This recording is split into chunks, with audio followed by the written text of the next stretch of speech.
Okay, good afternoon. I think we'll go ahead and start.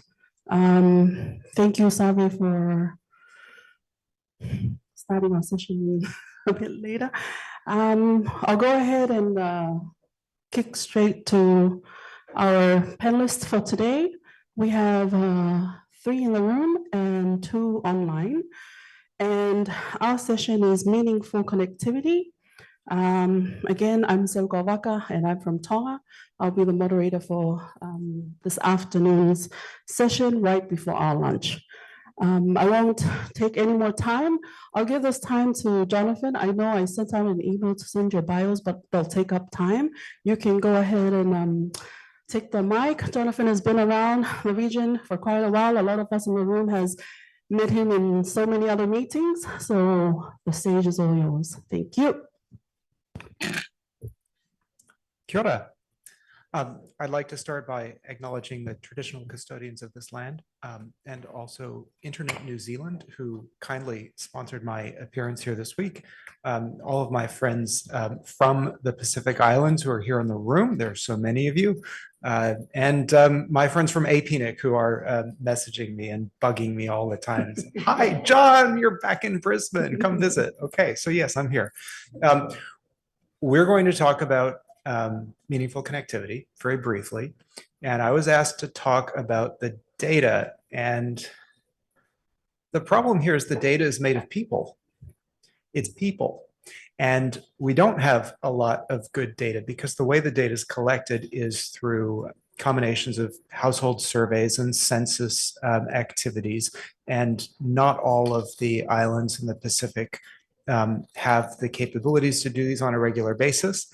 Or report these through to international institutions. And as we'll see in some of our slides, not all of the nations that we consider nations in the Pacific are independent nations. So some international bodies like the ITU just don't consider them to be countries and so don't report on their data. But I'll do what I can, if I can.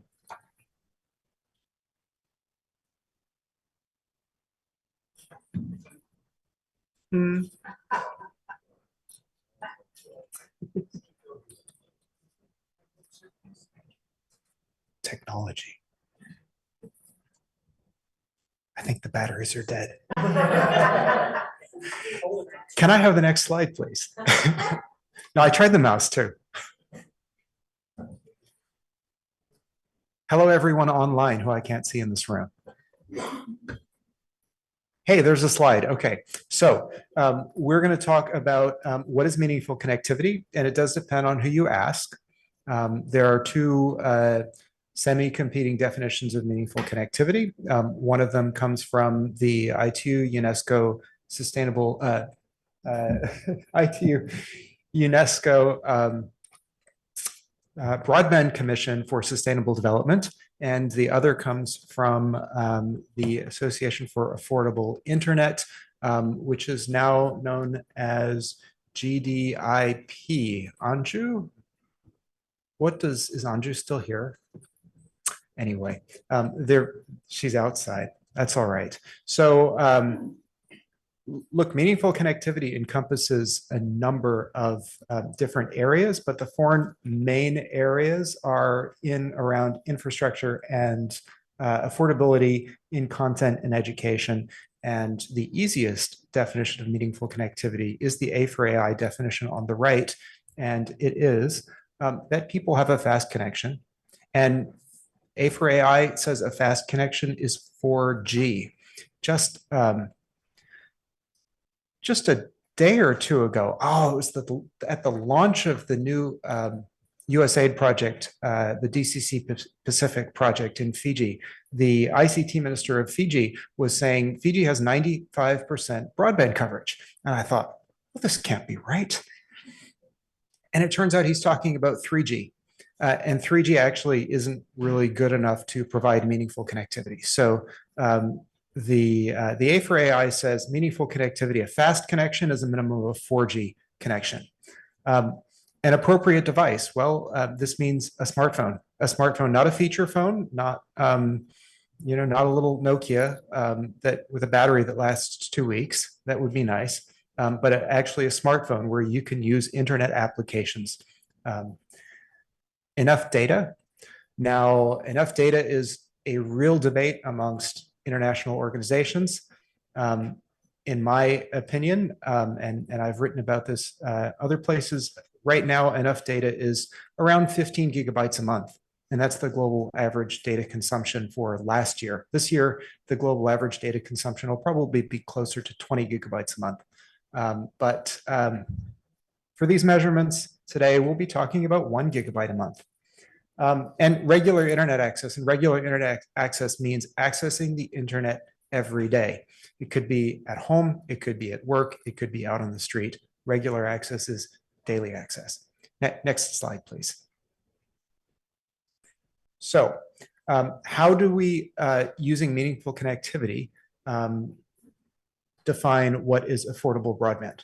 So usually a data bucket, say 1 gigabyte or 5 gigabytes or 10 gigabytes, that can be purchased for 2% of GNI per capita. That's the measurement. And these are the targets that were set by international organizations like the Broadband Commission and A4AI. Back years ago, 2016, A4AI said all countries should be able to offer a 1 gigabyte a month data package for 2% of GNI per capita. The ITU came along and said this should be our goal for 2018. Later, they both set goals for 2026.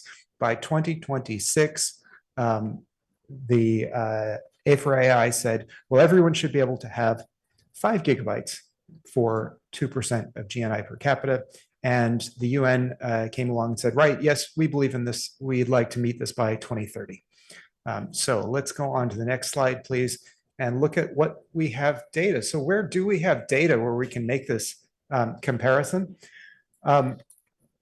Well, we have data in FSM, Fiji, Kiribati, Nauru, Papua New Guinea, Samoa, Solomons, Tonga, and Vanuatu. And we have this data in the form of the ITU price baskets. So the ITU and some other organizations go around and find out what carriers are offering data packages for every year. And they report in this data, how much does it cost to buy broadband? What else do I have on here? I also have something called the WBPIP data. I know that's really useful for you. That's World Bank Poverty and Inequality Platform data. Now, I talk about this data being all about the people.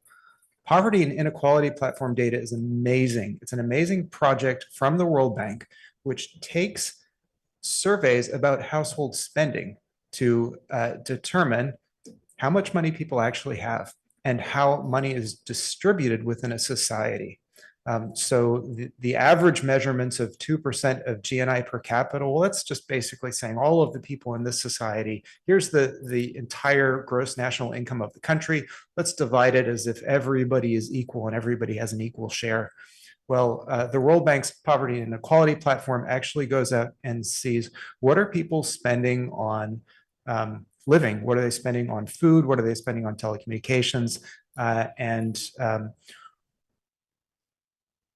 how much are people in various parts of the socioeconomic ladder actually getting? So it allows you to know what percent of income is represented in the first decile or the second decile or the fifth decile or the 10th decile. The wealthiest people, the poorest people have this much of the income.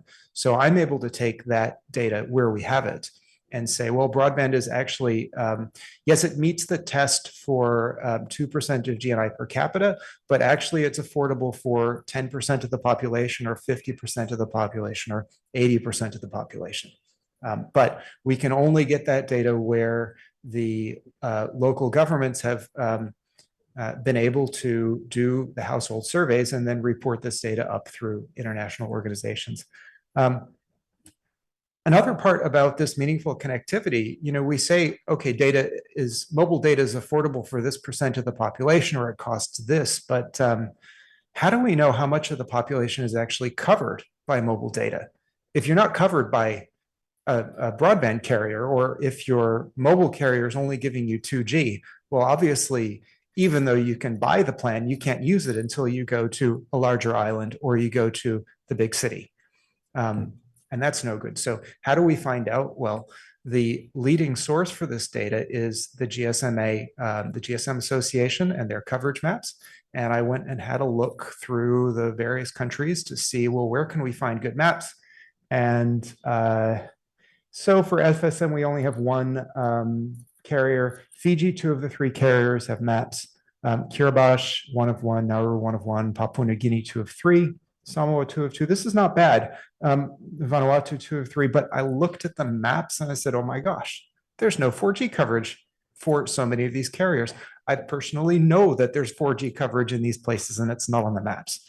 The carriers need to report their coverage data through to the GSMA so that people can make analysis of this.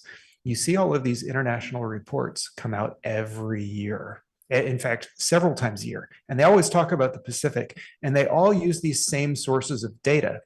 But if you go look at the data is all wrong. So the reports are completely meaningless. You know, take any statistics you get out of these international reports. When they include the Pacific, take them with a grain of salt, because the data they're using is very, very incomplete. So this is where do we have data? Next slide, please, and we'll see where we don't have data. Where do we need data? Well, the problem we have here is that half of the Pacific are sovereign nations, and half of the Pacific are affiliated with either the United States of America or France or New Zealand. So we have American Samoa, where we don't really have independent data that's reported through the international organizations. The Cook Islands, French Polynesia. French Polynesia has amazing coverage. The mobile coverage and the fiber optic coverage in French Polynesia is just incredible. It shows what you can do with a country with, you know, tens of islands. I think they probably put coverage on 60 islands already. So totally possible. Guam, of course, Guam's very easy to cover. Guam has great broadband. Marshall Islands, Minta hasn't sent their maps through. New Caledonia, very easy, only OPT there, but and they have great broadband, but we don't have that independent reporting. Niue, we don't. Commonwealth of the Northern Marianas, we don't. Palau, we don't have data, although we should. Pitcairn Island, maybe a little bit too small there. I've gone through the list of PIC ISOC countries. So this is why the countries are here. This is our community. This is our PIC ISOC community. So I didn't want to leave anyone out. Tokelau has 4G now. Tokelau has 3 main islands where people live, and they have 4G. I think they have 4G on all of them now, but we don't have that data reported anywhere. Tuvalu and Wallace and Futuna anyway. So where do we need data? These, if we want to have our whole PIC ISOC community together, we need to get the data from these places.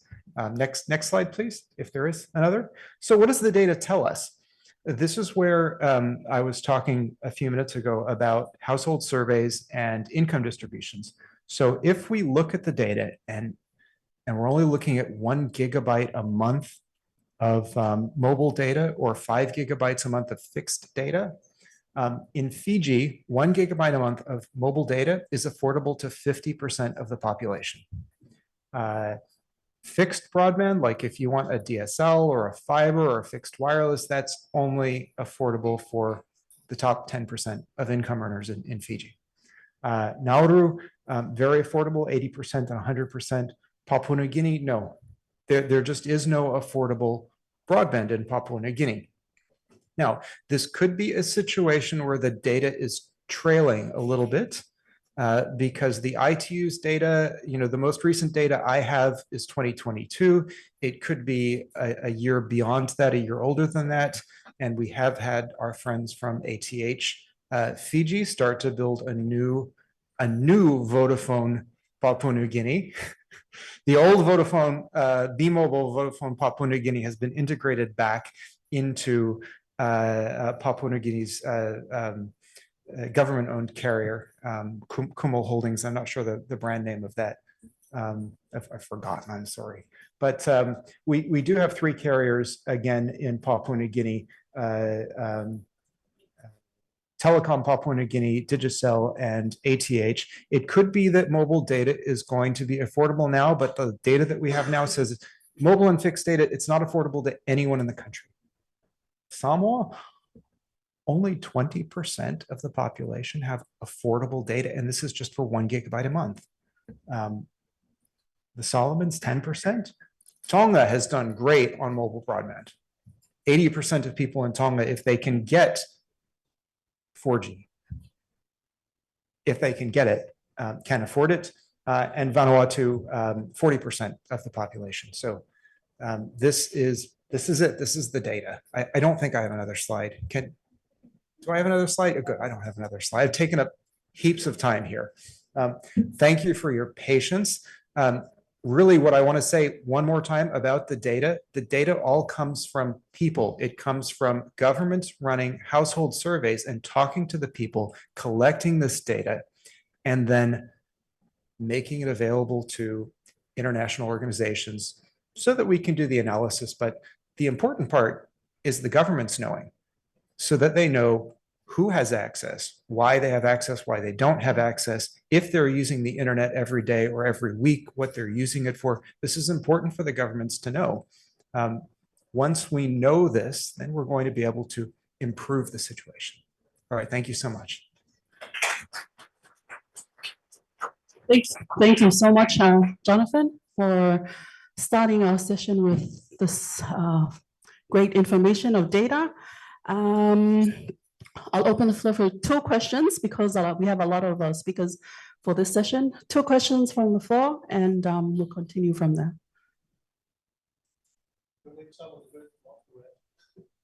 Anyone online would like to ask a question?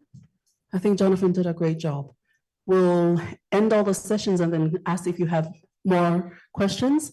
Next speaker is Tenanoia Simona. She spoke earlier. We'll be listening to her, sharing a little bit more insight from Tuvalu. Hello. Okay, so I don't have a presentation. I'm just going to share some of the information and experience from the perspective of Tuvalu. But I will talk mostly on what Jonathan had provided up here. I was looking at the data and I'm sitting here. I'm a Tuvalu CEO for telecom and I don't have the data up here. So I question myself and the government, where are we here? I mean, like Jonathan was saying, governments are the ones that provide this kind of data. We have the raw data as MNOs. And I think the PITA, which is the Pacific Island Telecommunication Association, should do a big job in collecting all of this, I would say, accurate data from MNOs, because most of our Pacific Island countries, you know, like in the case of Tuvalu, there's no other operator, it's just us. So we've got all the information and you don't see it here. You don't see it up at the global stage. But and the penetration of internet and connectivity, I look at the data and I say, I think we're doing better than some of this, you know? But the old data that they have, it's giving a story that is not right to small Pacific Island countries like us. So I think it is very important that we get the data right and maybe reach down to where you can get the data, not just the government. You know, household surveys in countries like Tuvalu and probably other Pacific Island countries, they do surveys after how many years? And with the advancement in technology and how we do, you know, develop and deploy our network, we move very quickly. And I think the data really reflects the development process within, you know, these small island, Pacific Island countries. And but thank you, Jonathan, for giving up that information, because I think I can go back and actually try to get Tuvalu up to that, to the standard. coming back to the session, meaningful connectivity, I think I would like to highlight, and I think I echo your statement, Jonathan, on the approach, the initiative that DCCP is doing in the Pacific. A survey was conducted, and it was the result was quite promising, and it tells us the gaps within the Pacific. And one of the things that I really wanted to touch base on is digital infrastructure and adoption, because for countries like us who depend 100% on satellite connectivity, we are looking for solutions, emerging solutions like LEO, MEO, providing internet access to us, giving us backhaul capacity that could match up to what they call submarine cable connectivity. And for countries like us who have challenges to get those kind of solution in, I think it is important that we, as we wait for the deployment of submarine cable, we can take advantage of these emerging technologies like LEO, MEO in our case. And not all solutions fit the context. So it is very wise for us to look at the data and also do a community, more like reach down to the grassroots people, because when you talk about access, you talk about affordability. In some country, we have access in Tuvalu, we have access, 100% people can access the internet, but do they have affordable device to get access to the internet? And that's a big question out there. We've provided the platform, but the adoption of the services is still very low. Why? Because most people can't afford. And then looking at LEO solution coming in, you're talking about $99 per month US to get a connection, a small terminal. Can our grassroots people afford this? No. I would say 50% of the population living in remote islands won't be able to access because of the cost. So that's why MNOs like us, we make sure that we deploy a robust infrastructure in the remote areas, in the rural areas, and offer small plans that our grassroots people can use, can buy and get access to the internet. So I'm not going to drag this conversation, but there's a lot to be done. And I think we need to, as Pacific Island countries, we need to get our data right and then tell our story, because I think there's some gaps in the information that we get. Thank you so much. Malo, people, any questions? Awesome. I love this session. Okay, the next speaker is joining us online, Renga Tanaki from the Transformation Department, Ministry of Communications of Kiribati. I hope she's online. Thank you. Yes, yeah. Can I share my screen, please?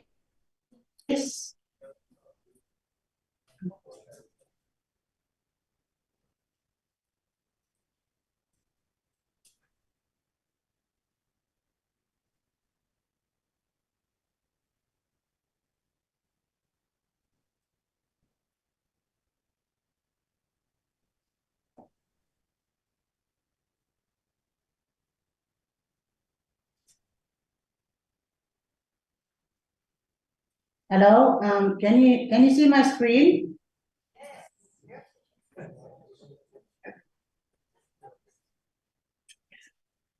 Okay.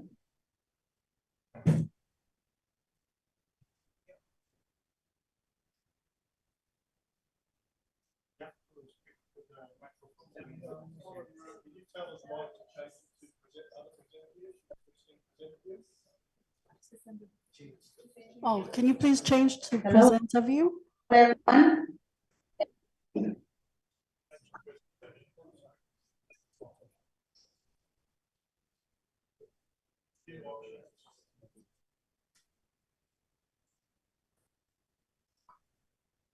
Hello.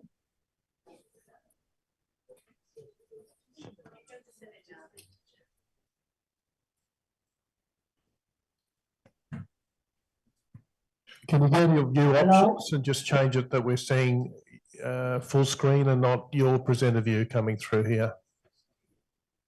We can't do it from here.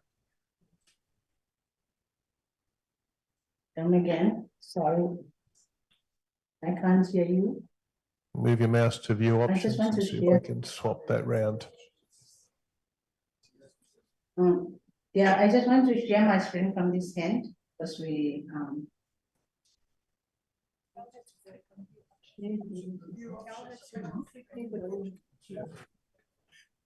Can you click on view options? On the top of I your want to screen. share my screen. Options. Okay, we can see your screen. So you You just can need to see? click on the top of your screen, view options.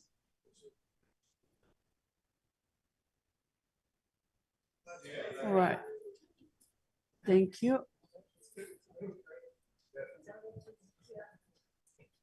So you can see it. Yes, please go ahead.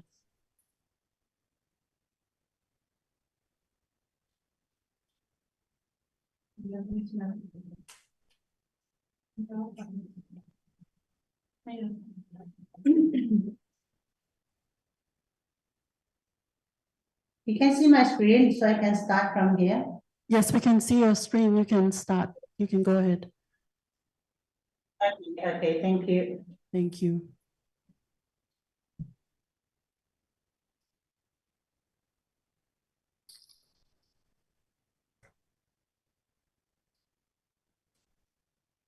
Okay, good afternoon, everyone. Um,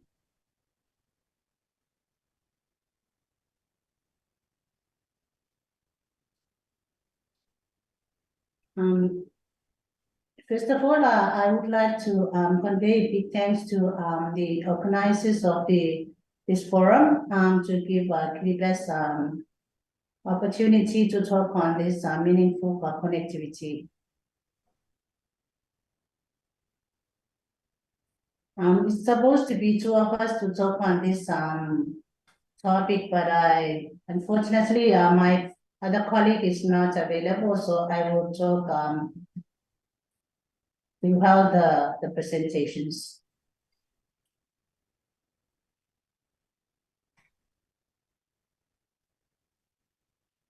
Okay, this is what I'm going to discuss during the session.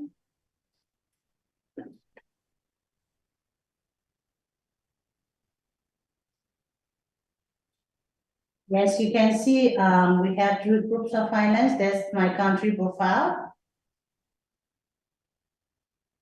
And the connectivity programs for this Kiribati has many projects that's coming and implemented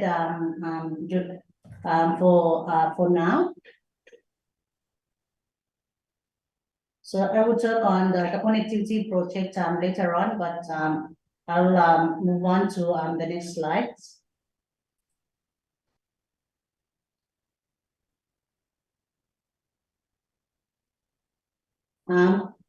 Before we start our connectivity project, we are going to do those legal formalities as mentioned and shown in the screen. And right now, we have a digital government bill to be heard in the second reading tomorrow. So it's supposed to be we're looking forward for the political support to pass this bill.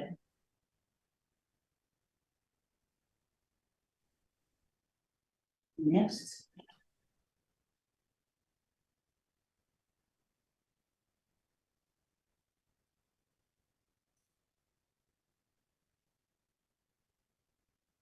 Okay, so there we go.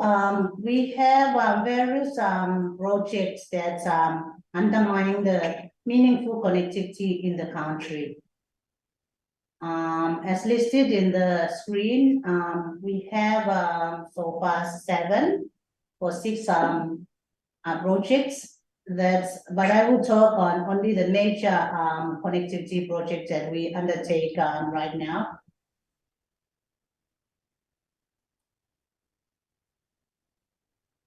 So we move on to the first mobile rollout project.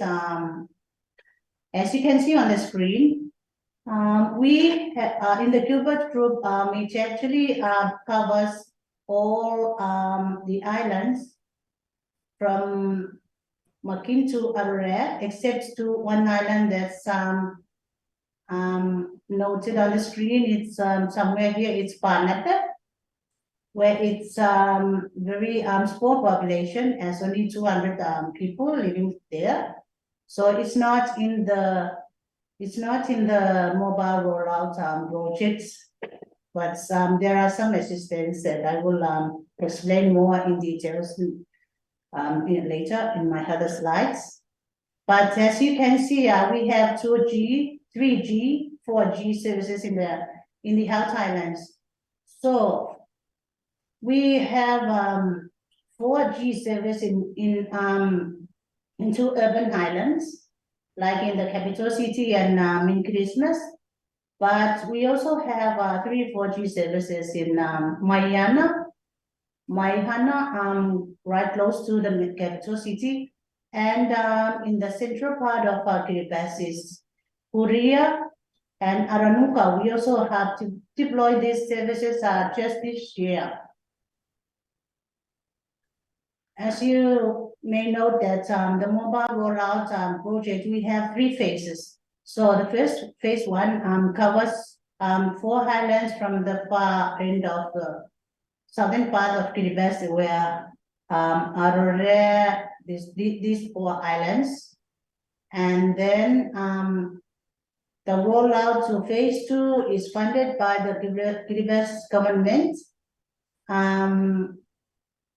Rollout to the mobile rollout to Nonosi, Beru, Aranuka, Korea, and then to the other 2 islands in the line group. This is the Kiribati Islands group.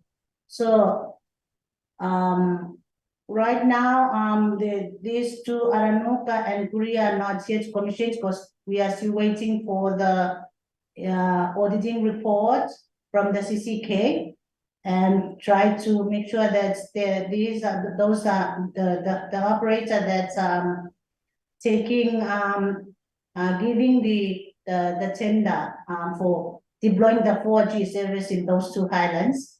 Has to wait for the report, and then the commissioning of this handing over to on these services has to be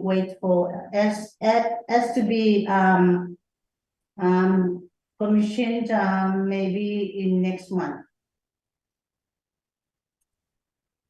And then we also have another rollout project to increase the line islands. That you can see, we have Tenanoia and Tuvalu, and also part of phase 2 of the project. So right now, the current update on these 2 islands, we are receiving the tender, but the evaluation committee still evaluates on the technical design of this. So it's still in progress. So we are looking forward to we get the outcome of the evaluation probably by next month as well.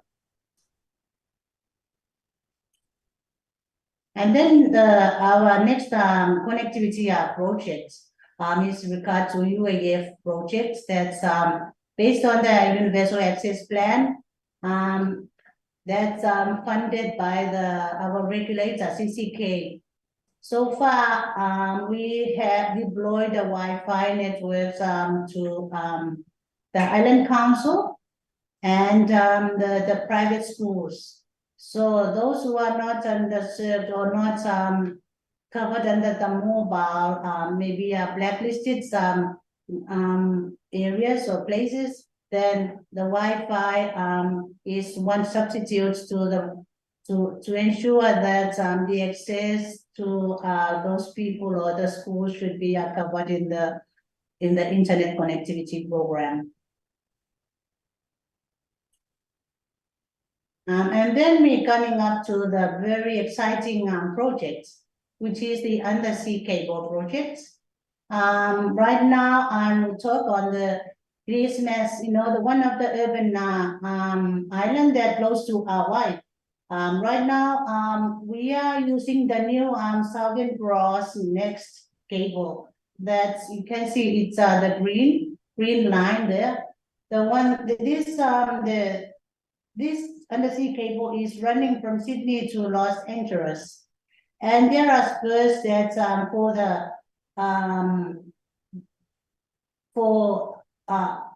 the Pacific Highlands. I think one for Samoa, but it's not used, and one for Kiribati. So the one for Kiribati is utilizing is for Christmas is now using this spur for right now. And the progress so far, as you can see on the picture shown up there is the cable is now landing. It's now landed on the ground, as you can see. So right now, the company that's taking care of 4 telecommunication assets in the outer island is the newly established company, SOE company. That's the name is the Barbaric Nets Limited, and we abbreviated to BNL. So the BNL is now taking care of this connectivity here and the sea cable, and now ready for operators to use it. Now it's in the process of negotiating now with our operators. Then we also have another project that called East Micronesian Cable. We call it EMC. This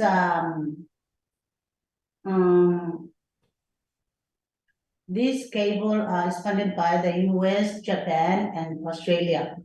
And for the submarine cable I mentioned earlier is funded by the ADB.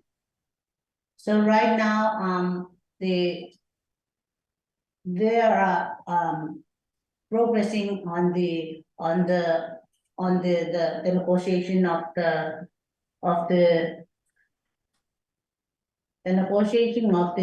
laying of this undersea cable to Tarau. So as you can see, it's a regional project. So from cross route that connects to, because the cable already laid from Guam using Andrew 1. That's the undersea cable that we need to connect, and we agreed on. So from Coast Ride, the USA will finance this, and Nauru will finance by Japan, and Tarawa is by Australia. So we are expecting this implementation or the landing of this cable by 2025. Renga, sorry. And then next is the fiber to the. If you can quickly share our times. Fiber to the. Again, sorry.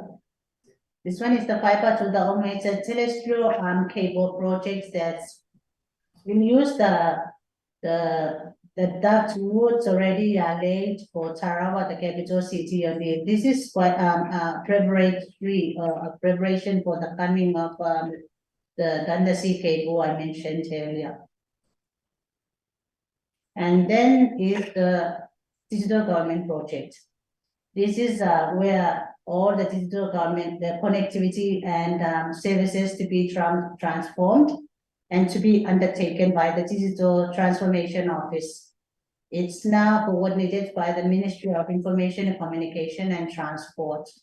So it's quite a big work, but we are happy to say that the funding for this project is funded by the World Bank.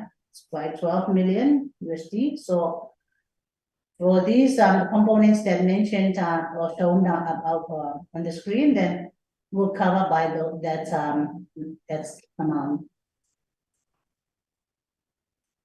So to continue so Renga, far, please, during using We have two the, more speakers, so if you can please. then and the challenges that we have. And I hope you're wrapping that's all up. from here. Sorry about that. I'm sure we're going to share your slides to our participants. We'll save the questions for later on after our presenters have all shared. Sorry, Renga, because we're really tight of time, we're going to move on to the next speaker. The next speaker is also sharing online. Mr. Semisi Panuve, if he's online.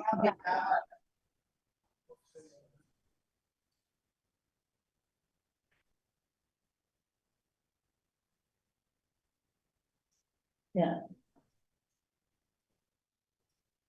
Something wrong with the internet from this end, but if you can hear me, I think that's all I can share with you. But I'm happy to receive any Thank you very much, questions or- Renga. Thank you. And I also think that our speaker from Tonga is not online. The CEO for Tonga Cable, Mr. Semisi Panuve, was going to share from Tonga, specifically, most probably on the events of our cable being disconnected. Semisi Panuve.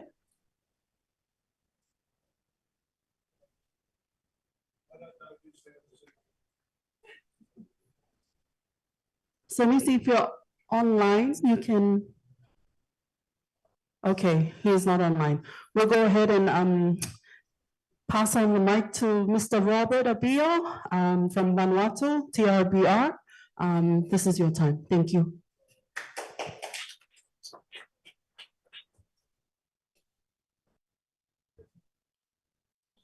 Okay, I'll be quick. I think it's lunchtime now.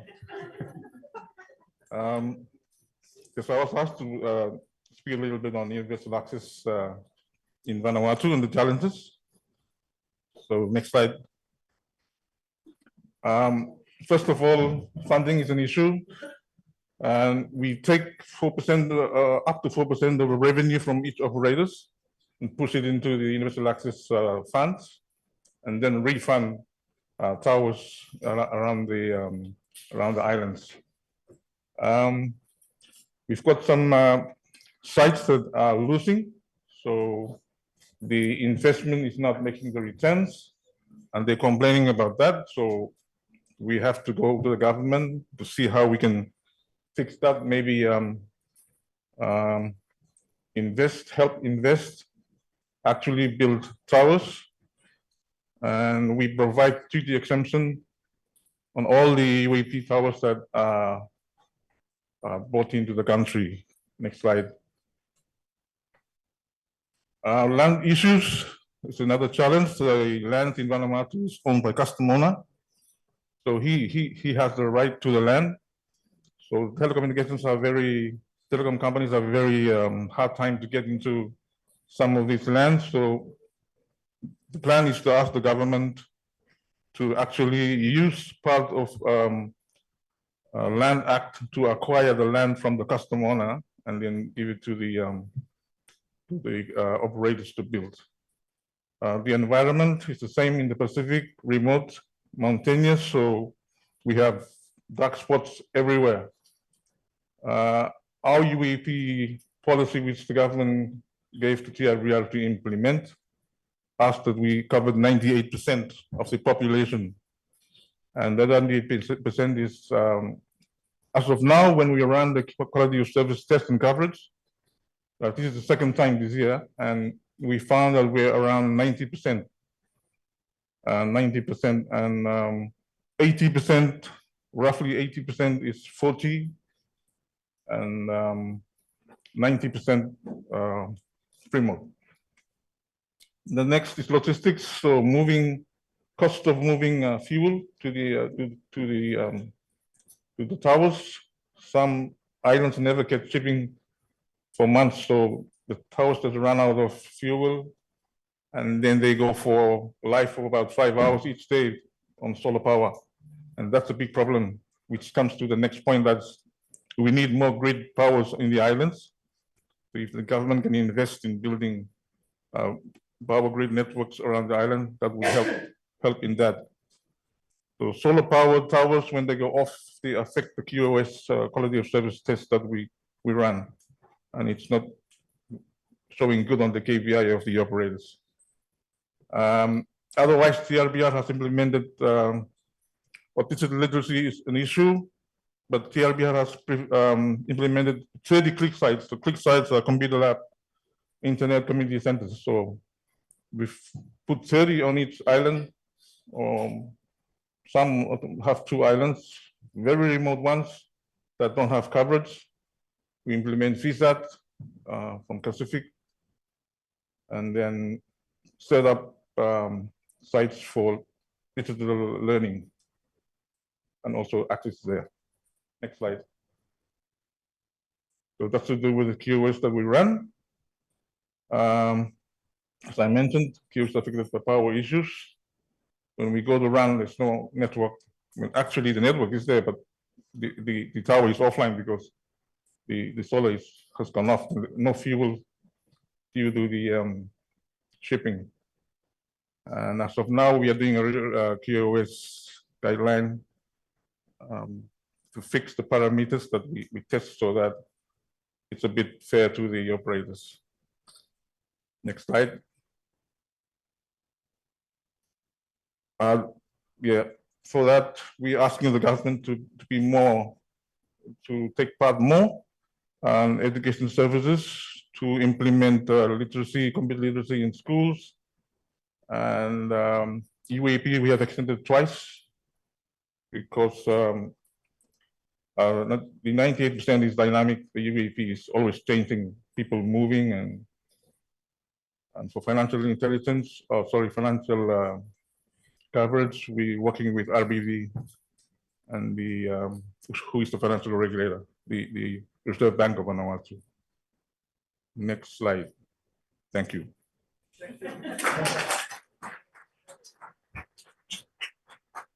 Very Pacifica to be on time for lunch.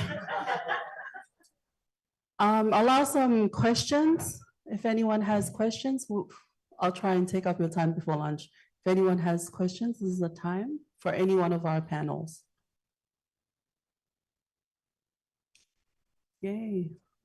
Yes, Sambe. Comment on the last presentation. I see that digital literacy is one of the main challenges. And I commended them for the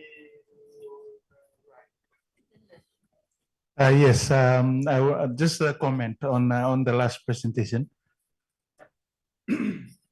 I see that digital literacy is one of the challenges, and I commended them for taking the initiative to put out community computer labs in the society. And I think this is something that we were currently discussing for development in Fiji, how to operate community computer labs in the rural and outside of town areas communities, the remote communities.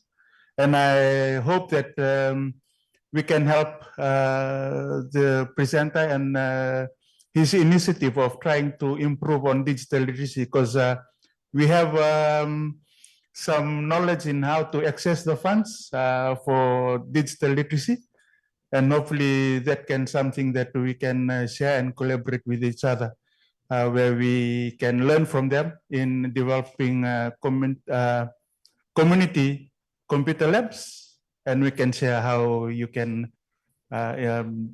get funds for digital literacy. Thank you.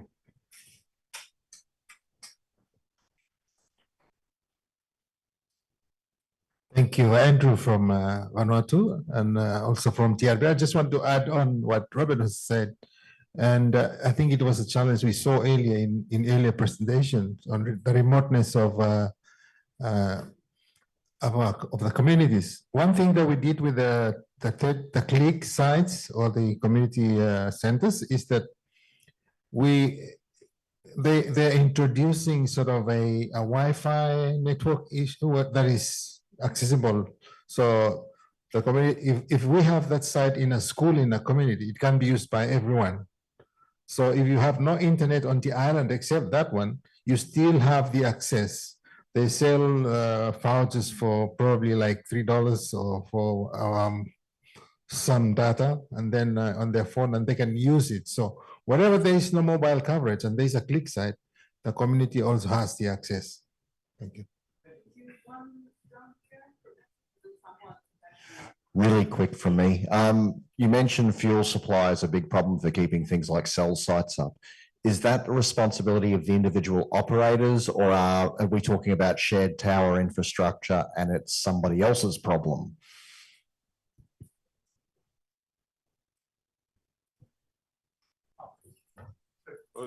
Thanks for the question. It's up to the operators to get the fuel to the towers. It's very difficult because the islands are very remote and shipping rarely goes to the islands. So yeah, it's mostly the operators, and that's a big problem for them. Answers the question. Oh, yeah, on the part of the infrastructure sharing, we have a draft legal paper going to Parliament soon, and if it works, then they can share the towers in the islands. Just a quick question to Jonathan. Really appreciate the presentation, the information, but the data is very important, but I just want to clarify something. You said that the data was from the government. Can you please specific on which government department that you got this data from? Because as far as I know, I'm the CEO of the Ministry of Communications and Information Technology, and we should be the government agent that gives you that data. So you could be getting it from another ministry, but we just wanted to know where exactly that data came from, because that's very important, because we need to have the correct information from the government so that we can be able to, but look, I really appreciate your presentation. It really gave us some insights on things that we should be looking out to, like what the CEO of the Telecom Tuvalu was saying. It's very important. We need to understand this. Second question, please, to Renga. You can answer after my question, please, while I have the mic, if you don't mind. Renga, just wondering what mechanism that you're using for your Universal Access Fund, whether you're using the mechanism that Vanuatu is using or using a different one. Thank you. Thank you so much for your question. I would like to say I'm not really. It's not one of my presentations if I haven't caused a ruckus. So thank you. The data that I used in my analysis and the data that the global community, especially the ICT for Development community uses, comes from the International Telecommunications Union, the ITU. So that's a branch of the United Nations. And I would assume that your ministry has some contacts at the ITU and you are supplying that data to the ITU, I don't know, hopefully every year. So that's how the data comes to me. It comes to me via the ITU. That now I know it comes from the United Nations, not from government. Okay, just to make things clear. It's from UN via the different agencies in each country, not from government. Thank you. That's correct. It is the data is being supplied by the United Nations. The United Nations receives that data from individual agencies and individual governments, sometimes regularly and sometimes not at all.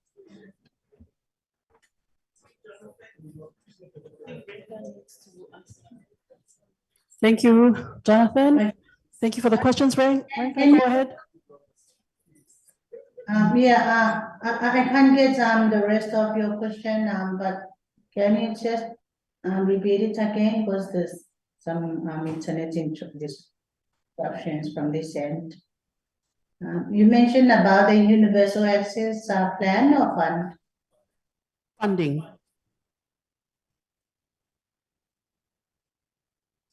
funding. Funding. Okay.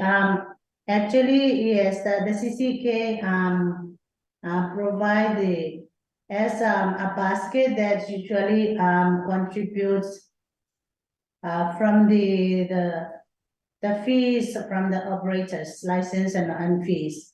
So from there, there's an allocated amount of money that's used on annual basis. But that's based on the universal access plan that's already shared with you, because they have a 4-year plan. And then now it's 22 to 24, so not yet completed. So many more requests and applications still in their hands, because they have their universal access advisory committee to review and approve the applications to CCK. Is that answered your question? Yes, thank you very much. Thank you, everyone. I think that will be the end of this session. Just highlighting a few things that were raised, the importance of data. Just from an experience from where I come from, a lot of times you go around, running around, where everything is very manual. You have to go from office to office collecting data. And we most times get this, that data is confidential. So I think for us Pacific Islanders, it's important to update and to share information, because a lot of donors, a lot of organizations need this data. Another thing was highlighting meaningful connectivity. Of course, in the Pacific, we are most probably the most geographically complicated connectivity, but seeing that we are here in this room discussing and putting our heads together to see solutions for the future is very exciting and very good. And it's exciting to see all the projects happening in all the Pacific Islands, all trying to get meaningful connectivity. Again, malo al people, and it's lunchtime. Thank you.